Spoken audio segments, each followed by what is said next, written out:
Hello friends. तो आज की वीडियो में हम डिस्कस करेंगे एक पोएम जिसका नाम है अ फार क्राई फ्रॉम अफ्रीका। ये लिखी गई है डेरेक वालकॉट द्वारा। डेरेक वालकॉट जो कि एक अफ्रीकन पोएट हैं, ड्रामेटिस्ट हैं और प्रोफेसर हैं। डेरेक वालकॉट का जन्म 1930 में सेंट लूसिया नामक आइसलैंड पर हुआ था और इनकी डेथ जो है 17 मार्च 2017 को हुई थी। डेरेक वालकॉट जो हैं ये बिलोंग करते हैं अफ्रीकन और यूरोपियन दोनों फैमिलीज से, क्योंकि इनकी जो ग्रैंड फादर थे इनके वो ब्रिटिशर्स थे और इनकी जो ग्रैंड मदर थी वो अफ्रीकन थी। तो इसलिए ये दोनों फैमिलीज से बिलोंग करते हैं और इनको जो है 1992 में नोबेल प्राइज़ मिला है लिटरेचर के लिए। अब आइए पोएम के बारे में जानते हैं। ये जो पोएम है अ फार क्राई फ्रॉम अफ्रीका, ये जो है लिखी गई है 1950 में और पब्लिश्ड हुई है 1962 में। ये जो है एक 2 स्टैंजा की पोएम है।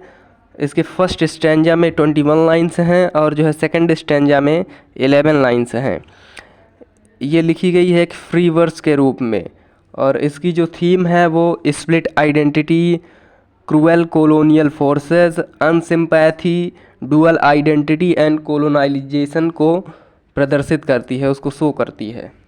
तो आइए पोएम को डिस्कस करते हैं। पोएट बताते हैं पोएम में कि ये जो विंड है, जो ब्रिटिशर्स रूपी विंड है, ये टॉनी पेल्ट के पंख को डिस्टर्ब कर रही है। अर्थात ये जो ब्रिटिशर्स हैं ये अफ्रीका कॉन्टिनेंट में आकर तबाही मचा रहे हैं।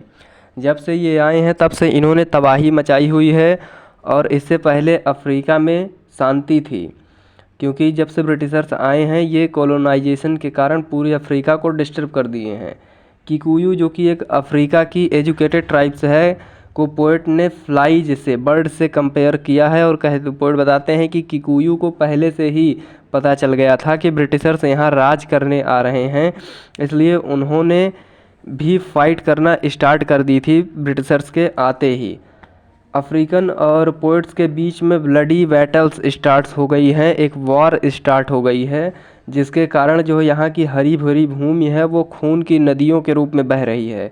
और इस स्वर्ग जैसी भूमि जो कि अफ्रीका है में हर जगह डेड बॉडीज़ फैली हुई हैं।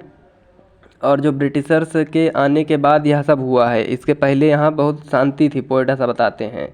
जो वाइट्स हैं वो ब्लैक्स को मार रहे हैं, ब्लैक मतलब अफ्रीकन्स को मार रहे हैं, और जो अफ्रीकन्स हैं वो वाइट्स मतलब ब्रिटिशर्स को मार रहे हैं।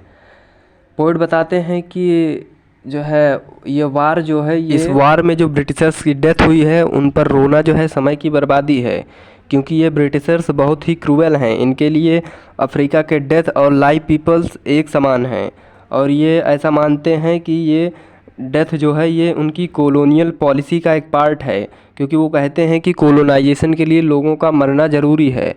ब्रिटिशर्स कहते हैं कि इसी प्रोसेस के थ्रू जो है कंट्री सिविलाइज्ड होती है, इसलिए लोगों को मारना गलत नहीं है। आगे पोएट बताते हैं कि जो अफ्रीकन्स हैं वो माओ माओ मूवमेंट्स के लोग हैं और वो वाइट्स और वाइट ब्लैक को मार रहे हैं, लेकिन जो वाइट चाइल्ड हैं जो कि बेड पर हैं उनको भी क्रूएलिटी के साथ मारा जा रहा है, जिनकी कोई गिल्टी या फॉल्ट नहीं है। जो अफ्रीकन पीपल हैं उनको ज्यूज़ की तरह मारा जा रहा है, जिन्हें हिटलर ने जर्मनी में मरवाया था। इन अफ्रीकन्स को उन्हीं एनिमल एंड ज्यूज़ की तरह स्लॉटर किया जा रहा है, मार दिया जा रहा है। वाइट पीपल्स जो हैं ये माओ माओ मूवमेंट्स वाले नेटिव लोगों को खोज रहे हैं जो कि बुशेस झाड़ियों में छिपे हुए हैं, और उनको खोज कर ये जो है ब्रिटिशर्स उनको मार रहे हैं। जबकि जो ब्रिटिशर्स के रूल को नहीं मानते हैं उन्हें जो है भी मार दिया जा रहा है आइबिस बर्ड की तरह, जो कि क्राई साउंड करती है, और उनको यहाँ पोएट ने बैड ओमेन अपशगुन बताया है। पोएट बताते हैं कि जो है यह सदियों से चला आ रहा है, जब से सिविलाइजेशन बना है। जो कि सिविलाइज्ड हैं वो वीक लोगों पर जीत हासिल करने की पावर हासिल करना चाहते हैं, और ब्रिटिशर्स भी यही कर रहे हैं। इन ब्रिटिशर्स ने कोई भी ऐसी जगह नहीं छोड़ी है, चाहे वह रिवर हो, प्लेन हो या कुछ भी हो, जहाँ पर इन्होंने राज किया हो। पोएट बताते हैं कि बीस्ट ही बीस्ट पर वायलेंस कर रहा है। यहाँ पोएट ने अफ्रीकन और ब्रिटिशर्स दोनों को बीस्ट कहा है। जैसा कि नेचुरल लॉ है, नेचर्स का जो लॉ है कि पीपल की इच्छा जो होती है वो सुप्रीमेसी, डिविनिटी और पावर को जो है हासिल करना चाहता है, लेकिन वह इसके जो है पीछे जो है सभी दूसरे लोगों को जो है पेन देने लगता है, उनको मारने लगता है। ब्रिटिशर्स भी वही कर रहे हैं यहाँ पे। फिर पोएट बताते हैं जो बीस्ट जो होते हैं उनका तो nature he Hunt and kill करने का होता है। वो अपने सर्वाइवल के लिए दूसरों को मारते हैं। या जो ह्यूमन ब्रिटिशर्स हैं वह भी जानवर बन गया है और अपनी पावर सत्ता की भूख में जो है दूसरों को मार रहा है। यह इंसान जो है, ये ब्रिटिशर्स जो हैं, ये जो है जानवर से भी ज़्यादा क्रूएल हो गए हैं। यह बिना किसी रीजन को लोगों को मार दे रहे हैं। और जो है वॉर की जो कंडीशन जो है यहाँ पे जो है उसको पोएट मेटाफर के यूज करते हुए शो करते हैं। और वो बताते हैं कि इस वॉर में जो है ड्रम भी बजाए जा रहे हैं और कॉर्सियस जो कि जानवरों की खालों से बने हुए हैं उन ड्रम्स को बजाया जा रहा है। अर्थात अफ्रीकन्स को मारकर ब्रिटिशर्स जो हैं वो बहुत हैप्पी हो गए हैं और वो ड्रम्स बजा रहे हैं। आगे पोएट बताते हैं कि नेटिव पीपल सोच रहे हैं कि वह वाइट्स पीपल को मारेंगे तब उनके अंदर करेज आएगा, लेकिन ऐसा कुछ भी नहीं है। अफ्रीकन्स में भी बहुत ज़्यादा डर फैल गया है और जो है इसी डर के कारण भी उनकी ज़्यादातर जो है डेथें हो रही हैं। अफ्रीकन्स जो है ये भी ब्रिटिशर्स को मार रहे हैं और उसको जस्टिफाई करने के लिए बता रहे हैं कि ये जो नेचुरल लॉ है, क्योंकि अपने नेशन को सेव करने के लिए हम भी जो है वायलेंस कर रहे हैं, तो इसलिए यह वायलेंस ठीक है।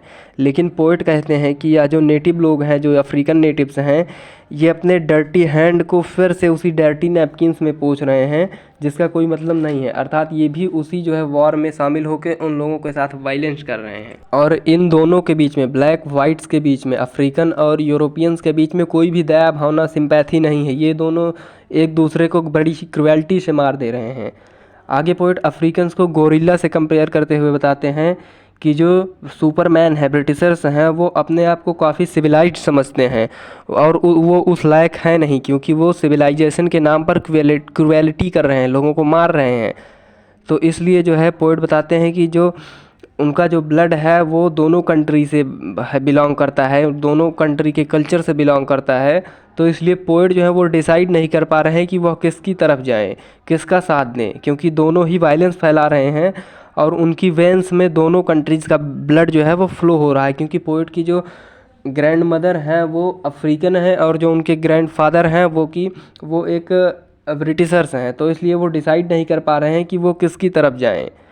ब्रिटिशर्स ऑफिसर्स जो हैं उनको पोएट कहते हैं कि ये जो है ये भी बहुत ही क्रुएलिटी के साथ बिहेव कर रहे हैं।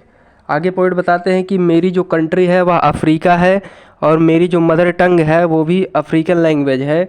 मैं दोनों को ही बहुत ज़्यादा प्यार करता हूँ, इसलिए इन दोनों को मैं किसी एक के साथ कैसे चूज़ करूँ या फिर इनको कैसे बिट्रे करूँ, कैसे छोड़ दूँ। ये पोएट इन दोनों को लेके बहुत ही कंफ्यूज्ड हैं, वो डिसाइड नहीं कर पा रहे हैं और वो कह रहे हैं कि मैं इस तरह के स्लॉटर को कैसे देख सकता हूँ और कैसे शांत रह सकता हूँ। मैं अफ्रीका को छोड़कर कैसे रह सकता हूँ, इसके बिना मैं कैसे जी सकता हूँ।